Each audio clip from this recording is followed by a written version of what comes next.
Hey singers, welcome to drama series Tamil. இன்னைக்கு நம்ம பார்க்க போறது லவ் ஆன் த மெனுல எபிசோட் நம்பர் 2 தமிழ்ல பார்க்க போறோம். லாஸ்ட் எபிசோட்ல நம்ம ஹீரோயின் கிட்ட ப்ரப்போஸ் பண்ணியிருப்பாங்க. நம்ம ஹீரோயின் என்ன சொல்றீங்க அப்படின்னு கேக்குறதுக்கு ஹீரோவும் நம்ம எங்கேயோ இருக்கோம், ஆனா நம்ம ரெண்டு பேரும் ஒரே கலர்ல டெய்லி ட்ரெஸ் போடுறோம், ஒரே நாள் மீட் பண்றோம், அதுக்கப்புறமா ஒரே இடத்துல வேலையும் செய்யறோம். இதெல்லாம் கோஇன்சிடென்ஸ் நினைக்கிறியா? நம்ம ரெண்டு பேரும் தான் விதிக்கப்பட்ட லவ்வர்ஸ், அதனாலதான் இந்த மாதிரி மீட் பண்ணிட்டு இருக்கோம்.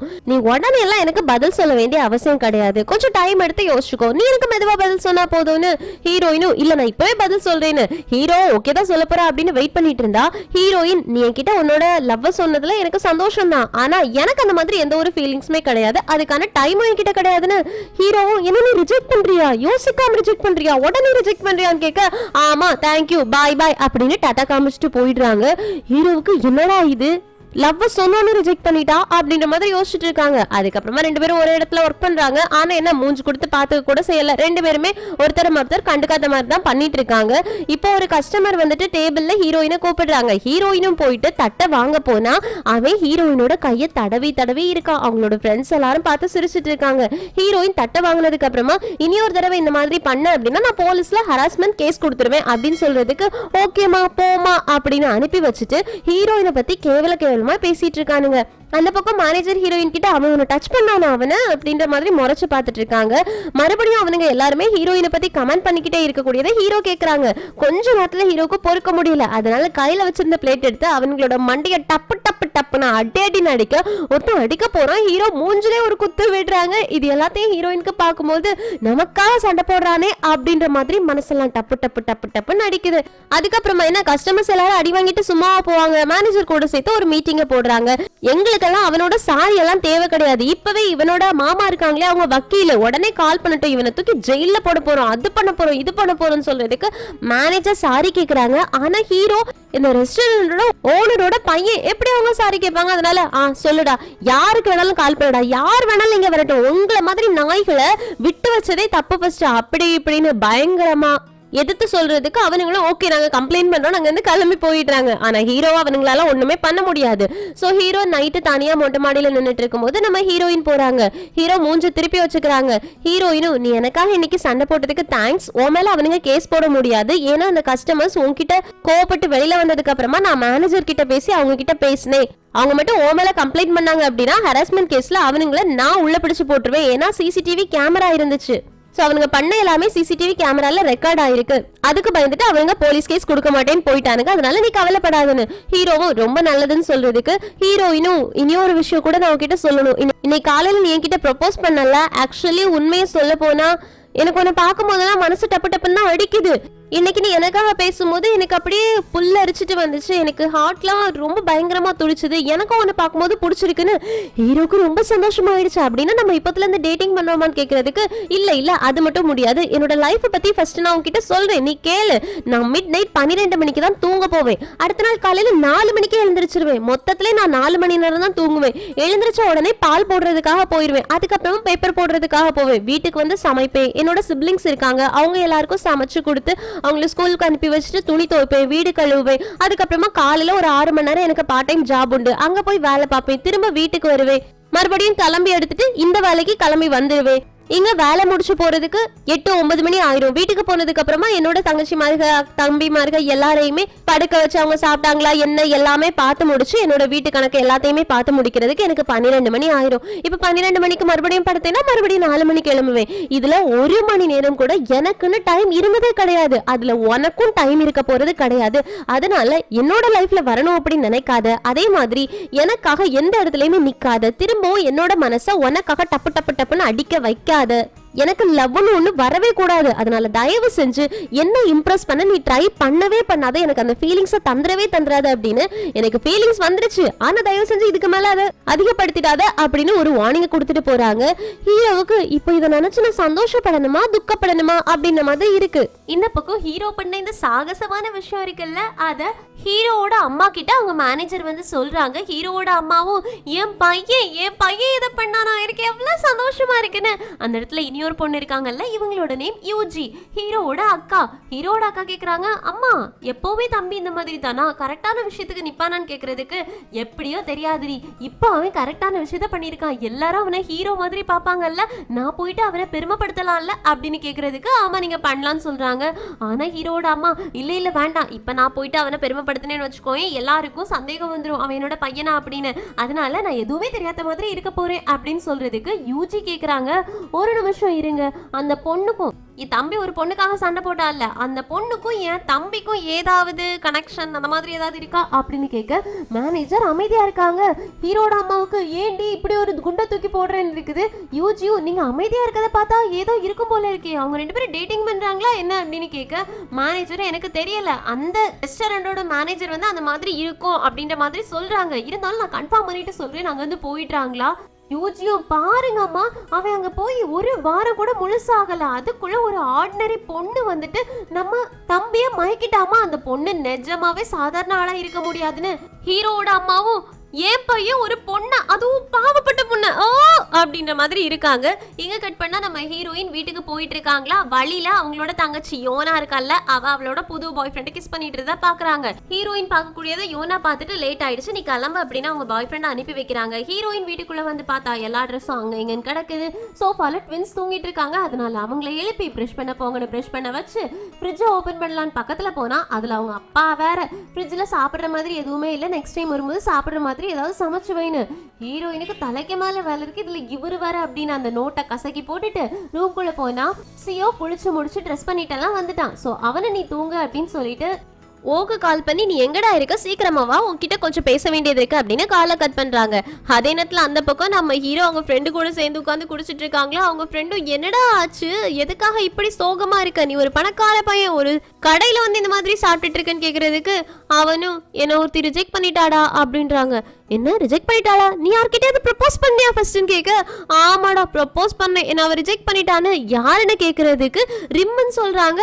ரிம்மா, என்னோட ரிம்மா அப்படின்னு கேட்க அவனும் உன்னோட ரிம் கிடையாது, அவ என்னோட ரிம்னு ஹீரோ சொல்ல, சோவும் டேய் நான் ஒரு பொண்ணை பார்த்து அவ எனக்காக சாப்பாடு கொண்டு வந்து கொடுத்தாலே அந்த பொண்ணு தானே நீ சொல்லிட்டு இருக்க, வேற யாரையும் சொல்லலையேன்னு கேட்க ஹீரோவும் ஆமான்றாங்க. அதுக்கு ஜோ சிரிச்சுட்டே அவ உனக்கு நோ சொன்னது நல்ல விஷயம் தான்டான்னு ஏன்னு கேட்கறதுக்கு, ஆமா உன்னோட ஃபேமிலி எவ்வளோ பெரிய பணக்கார ஃபேமிலி, என்ன மாதிரி ஒரு ஃபேமிலியா இருந்துச்சுன்னு வச்சுக்கோயே அவளை கூட்டிட்டு போனா உடனே அக்செப்ட் பண்ணிப்பாங்க, ஆனா உன்னோட ஃபேமிலியில உன்னோட அம்மா அக்கா எல்லாரும் ஹீரோயினை அக்செப்ட் பண்ணுவாங்க அப்படின்னு நினைச்சிட்டு இருக்கியா, ஹீரோயினுக்கு இதனால பெரிய தலைவலி தான் வரும், சோ அவ உன்னை ரிஜெக்ட் பண்ணது நல்லதுதான் நினைச்சுக்கோன்னு ஹீரோ இந்த விஷயத்தை யோசிச்சிருக்கவே மாட்டாங்க. அம்மா என்ன சொல்லுவாங்க அப்படின்னு இப்பதான் யோசிக்கவே ஆரம்பிக்கிறாங்க. இந்த பக்கம் நம்ம ஹீரோயின் மின்னுக்கு பெட் டைம் ஸ்டோரிஸ் சொல்லி தூங்க வச்சிட்டு இருக்கும் போதே அங்க கோவமா யோனா வர பயங்கரமா கத்திட்டு வர, உன்னை யாரு இதை வாஷிங் மிஷின்ல போட சொன்னது, இந்த பிளவுஸ்ல கிளியரா மென்ஷன் பண்ணிருக்கு இதை ட்ரை வாஷ் தான் பண்ணணும்னு, இதை நீ வாஷிங் மிஷின்ல போட்டு இதை நாசம் பண்ணிட்டேன், நான் இனி இந்த பிளவுஸுக்கு பதிலா என்ன பண்ணுவேன்னு.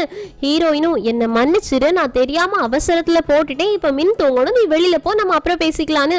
ஆனா யோனா கேக்குற மாதிரி தெரியல, கத்திக்கிட்டே இருக்காங்களா. ஹீரோயினும் அந்த பிளவுஸுக்கு எவ்வளவு ரூபான்னு கேக்குறதுக்கு உன்னோட 1 month சேலரியை விட அதிகம் உன்னால கொடுக்க முடியாதுன்னு சொல்ல ஹீரோயினும் மின் நீ தூங்க, நம்ம வெளியில போய் பேசிக்கலாம் அப்படின்னு யோனாவை வெளியில கூட்டிட்டு வந்துட்டு, இப்ப உனக்கு என்னதான் பிரச்சனை, அந்த பிளவுஸோட காசு என்னன்னு கேக்குறதுக்கு $1500. ஹீரோயினும் யார் எந்த பிளவுஸ் $1500 விற்பான்னு கேக்குறதுக்கு இந்த பிளவுஸ்னு ஹீரோயினோட மூஞ்சிலை தூக்கி வீசிட்டு, உன்னால இதெல்லாம் திரும்ப எனக்கு வாங்கி கொடுக்கவே முடியாதுன்னு ஹீரோயினுக்கு ரொம்ப ஒரு மாதிரி ஆயிடுச்சு. ஹீரோயின் கேக்குறாங்க, ஆமா எனக்கு ஒரு விஷயத்த சொல்லு, நீ உனக்கு பிடிச்ச மாதிரி இந்த லைஃபை வாழ்ந்துட்டு இருக்க, உனக்கு பிடிச்சதை பண்ற, எக்ஸ்பென்சிவான ட்ரெஸ் வாங்கி போடுற, உனக்கு பிடிச்சவங்க கூட சுத்துற, உனக்கு இஷ்டப்பட்ட எல்லாத்தையுமே செய்யற, ஆனா நான் மட்டும் எதுக்காக இந்த குடும்பத்துக்காக சாக்ரிஃபைஸ் பண்ணிட்டு இருக்கணும்னு யோனா யோசிக்காம, ஏன்னா நீ பிறந்திருக்க அதனால தானே. ஹீரோயினும் ஒருவேளை நானும் ஒன்ன மாதிரியே செல்ஃபிஷா இருக்கணும்னு நினைச்சேன்னா நீ என்ன பண்ணுவேன்னு கேக்குறதுக்கு, ஏய் ஹீரோயின் இப்ப எதுக்காக இந்த மாதிரிலாம் நீ பேசிட்டு இருக்க, நீ இந்த வீட்டோட சென்ட்ரல்லா, எல்லாரையும் நல்லா பாத்துக்கணும், நான் இந்த வீட்டோட ஸ்டெப் சிஸ்டர், நான் ஒரு ஈவில் மாதிரி, நான் நினைச்சதை மட்டும் தான் நான் பண்ணுவேன், அதனால உன்னோட ரோலை மட்டும் நீ ப்ளே பண்ணு அப்படின்னு சொல்றதுக்கு ஹீரோயினும், நான் ஏன் அந்த மாதிரி இருக்கணும், எனக்கும் செல்ஃபிஷ்னஸ் உண்டு, எனக்கும் இப்படி இருக்கணும் அப்படி இருக்கணும் இப்படி ட்ரெஸ் பண்ணணும், எனக்கும் ஒரு ஆளை அப்படின்னு ஆரம்பிச்சுட்டு ஏன் நான் அதெல்லாம் பண்ணக்கூடாதுன்னு கேட்குறாங்க. யோனாக்கு புரிஞ்சிருச்சு ஹீரோயின் கோவமா இருக்காங்க, அதனால இந்த பிளவுஸை பத்தி மறந்துரு, நீ எனக்கு காசே கொடுக்க வேண்டாம், இந்த மாதிரி ஒரு விஷயம் நடந்ததாவே நான் யோசிக்கவே இல்லை, தயவு செஞ்சு எல்லாத்தையும் மறந்துரு அப்படின்னு சொல்லிட்டு, ஏய் எல்லாருக்கும் கேக்குதா, ப்ரூஸ் பேனர்ஸ் இப்ப ஹல்கா மாறிட்டாங்க, அதனால அமைதியா இருங்க, எல்லாரும் ஒழுங்கா தூங்க அப்படின்னு அங்கிருந்து போயிடுறாங்க. ஆனா ஹீரோயினுக்கு எல்லாரும் அவங்க இஷ்டப்பட்டதை பண்றாங்க, நம்மளால மட்டும் ஏன் பண்ண முடியல அந்த குவெஸ்டின் உதிக்க ஆரம்பிச்சிருச்சு. அதே நேரத்துல இந்த பக்கம் நம்ம ஹீரோ வீட்டுல போய் உட்காந்துட்டு அவங்க ஃப்ரெண்டு சொன்னதே யோசிச்சுட்டு இருக்காங்க. அவங்க ஃப்ரெண்டு சொல்றதும் கரெக்ட் தான். ஒருவேளை ஹீரோயின் ஹீரோக்கு ஓகே சொல்லி அதுக்கப்புறமா அவங்க அம்மாக்கு பிடிக்காம போய் ஹீரோயினை ஏதாவது டார்ச்சர் பண்ணா என்ன ஆகும் அதை யோசிச்சுட்டு அவங்க அம்மா பாக்குறதுக்காக அவங்க அம்மா ரூமுக்கு போறாங்க. அவங்க அம்மா வாடா வந்து உட்காரு அப்படின்னு சொல்றதுக்கு ஹீரோ டைரக்டாவே சொல்லிடுறாங்க, எனக்கு ஒரு பொண்ணு பிடிச்சிருக்குன்னு. அப்படியா, யாரு அப்படின்னு தெரியாத மாதிரி கேட்க, என் கூட ஒர்க் பண்ற ஒரு பொண்ணுன்னு. அவங்க அம்மாவும் நீ கிட்ட இந்த விஷயத்த டைரக்டா வந்து சொன்னதுக்கு எனக்கு ரொம்ப சந்தோஷமா இருக்கு, வா வந்து உட்காரு அப்படின்னு சொல்ல ஹீரோ சொல்றாங்க, ஆனா அவன் என்ன ரிஜெக்ட் பண்ணிட்டான்னு. ஹீரோட அம்மாவும் ஓ அவ ஒன்னு ரிஜெக்டே பண்ணிட்டாளா, சரி இருக்கட்டும், வேற பொண்ணா இல்லன்னு கேக்குறதுக்கு இல்ல எனக்கு அவதான் வேணும்ன்றாங்க. ஹீரோட அம்மாவுக்கு ஐயோ இவனை எப்படி ட்ராப் பண்றது அப்படின்னு தெரியல. ஆனா ஹீரோ தெளிவா தான் இருக்காங்க, அம்மா எனக்கு அவளை ரொம்ப பிடிச்சிருக்கு, நீங்க மட்டும் எனக்கு சப்போர்ட் பண்ணீங்க அப்படின்னா நான் அவளை எப்படியாச்சும் ஓகே சொல்ல வச்சிருவேன், எனக்கு தேவையானதெல்லாம் உங்களோட சப்போர்ட் மட்டும் தான், நான் அவளை தவிர வேற யாரையுமே லவ் பண்ண மாட்டேன், எனக்கு அவளை ரொம்ப பிடிச்சிருக்கு, ஓகே அம்மா எனக்கு சப்போர்ட் பண்றதுக்கு தேங்க்ஸ் அப்படின்னு குடுகுடுன்னு போயிடுறாங்க. அவங்க அம்மாவும் நான் இன்னும் ஓகேவே சொல்லலடா, இப்ப என்ன பண்றது அப்படின்ற மாதிரி யோசிச்சுட்டு இருக்காங்க. ஆனா ஹீரோ பெர்மிஷன் கேட்ட மாதிரி அவங்க நினைச்சிட்டு போயாச்சு. எங்க கட் பண்ணா எல்லாருமே ராத்திரி நல்லபடியா தூங்குறாங்க ஹீரோயினோட வீட்டில். ஆனால் ஹீரோயின் மட்டும் முழிச்சிருக்காங்க. அப்பதான் ஹீரோட மெசேஜ் வருது, நீ எத்தனை தடவை வேணாலும் ரிஜெக்ட் பண்ணி, எனக்கு பிரச்சனையே கிடையாது, 9 தடவை ரிஜெக்ட் பண்ணு, 10வது தடவை என்ன அக்செப்ட் பண்ணிடு, நீ எத்தனை தடவை ரிஜெக்ட் பண்ணாலும் நான் உன்னை மறக்க மாட்டேன், உனக்காக தான் வெயிட் பண்ணிட்டு இருப்பேன், ஐ லவ் யூ, நாளைக்கு பார்க்கலாம் அப்படின்னு அந்த மெசேஜை ரீட் பண்ணி ஹீரோயினுக்கு நமக்காக ஒரு ஆள் இருக்காங்களா அப்படின்ற மாதிரி இருக்கு. அடுத்த நாள் காலையில எப்பவும் போல துணியை துவச்சு போடுறாங்க. ஆனா ஹீரோயினோட மண்டைக்குள்ளாடி யோனா சொல்லியிருப்பாங்கல்ல, நீ பிறந்தவ, நீ சின்றல, அதனால நீ தான் எல்லாத்தையும் செஞ்சாகணும்னு, அது ஓடிக்கிட்டே இருக்கு. அதனால யோனாவை பாக்குறதுக்காக ரூம்குள்ள போனா யோனா மேக்கப் பண்ணிட்டு இருக்கா. ஸோ யோனா கிட்ட உனக்கு சமைக்க தெரியுமா, கிமிச்சி வைக்க தெரியுமா அப்படின்னு கேட்கறதுக்கு அதெல்லாம் தெரிஞ்சுக்கிட்டு நான் என்ன பண்ண போறேன் அப்படின்னு கேட்க ஹீரோயினும் ஓக்கு வெள்ளரிக்காய் அலர்ஜி இருக்கு, சியோக்கு கேரட் சாப்பிட்றதுக்கு பிடிக்காது, மின் பெட் டைம் ஸ்டோரிஸ் சொன்னாதான் தூங்குவான்னு. யோனாவும் இதெல்லாம் இப்ப எதுக்கு நீ என்கிட்ட சொல்லிட்டு இருக்க, இதெல்லாம் தெரிஞ்சுக்கிட்டு நான் இப்ப என்ன பண்ண போறேன்னு ஹீரோயினும் ஏன்னா இன்னையில இருந்து அதெல்லாம் நீ தான் பண்ணணும்னு. யோனாவை நான் எதுக்காக பண்ணணும், நீ எங்கேயாச்சும் போறியான்னு கேட்க ஹீரோயின் பதில் சொல்லல. உண்மையை சொல்ல எங்கேயாச்சும் போறியான்னு கேட்க ஹீரோயின் கோபத்துல ஆமா அப்படின்னு சொல்றாங்க. எங்கன்னு கேக்குறதுக்கு நான் கல்யாணம் பண்ணிக்க போறேன்னு.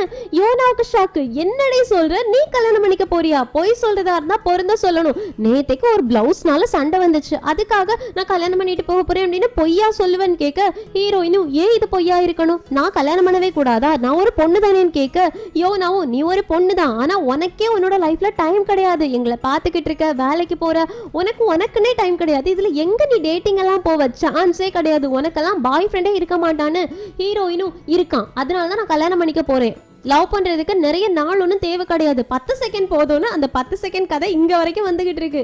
யோனாவும் நான் நம்பணும் அப்படின்னா எனக்கும் அவனுக்கும் மீட்டிங் அரேஞ்ச் பண்ணு, இந்த வீக்கெண்ட்ல உன்னோட பாய் ஃப்ரெண்டை கூட்டிட்டு வான்னு. ஹீரோயினும் அவன் எதுக்கு நீ பார்க்கணும்னு, ஏன் என்னோட அத்தான் வர போறத நான் பார்க்க வேண்டாமா, அவன் யாரு நான் தெரிஞ்சுக்க வேண்டாமான்னு கேட்க நீ ஒன்றும் தெரிஞ்சுக்க வேண்டாம், கல்யாணத்தன்னைக்கு பார்த்துக்கோன்னு. யோனாவும் அதெல்லாம் முடியாது, ஃபர்ஸ்ட் அவனை கொண்டு வந்து காட்டு, அப்படின்னா தான் நான் நம்புவேன்னு சொல்லிட்டு மறுபடியும் மேக்கப்பை ஸ்டார்ட் பண்ணிடுறாங்க. என்ன இவ வந்து பொய் சொன்னா நான் நம்பிடவே நினைச்சாளா, நான் என்ன முட்டாளா, இவளுக்கு டேட்டிங் பண்றதுக்கு டைமே கிடையாது அப்படின்னு மறுபடியும் ஹீரோயினை பத்தி பேசிட்டு இருக்காங்க. ஹீரோயினுக்கு ரொம்ப கோவம் வந்துருச்சு.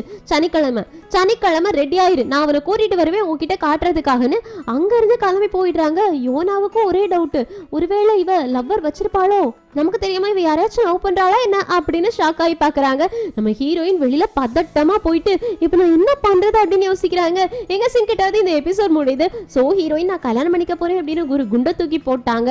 சனிக்கிழமை யாரை கூட்டிட்டு வந்து காட்ட போறாங்க, யோனா இனி என்ன பண்ணுவா, ஹீரோயினோட ஃபேமிலி என்ன ஆக போகுது அப்படின்ற எல்லாத்தையுமே அடுத்தடுத்த எபிசோட் பார்த்து தெரிஞ்சுக்கலாம். ஸோ மிஸ் பண்ணாம அடுத்தடுத்த எபிசோட்காக வெயிட் பண்ணுங்க. எக்ஸ்பிளனேஷன் உங்களுக்கு பிடிச்சிருந்துச்சுன்னா லைக் பண்ணுங்க, மறக்காம சேனலை சப்ஸ்கிரைப் பண்ணிடுங்க. Thank you friends, take care, bye bye.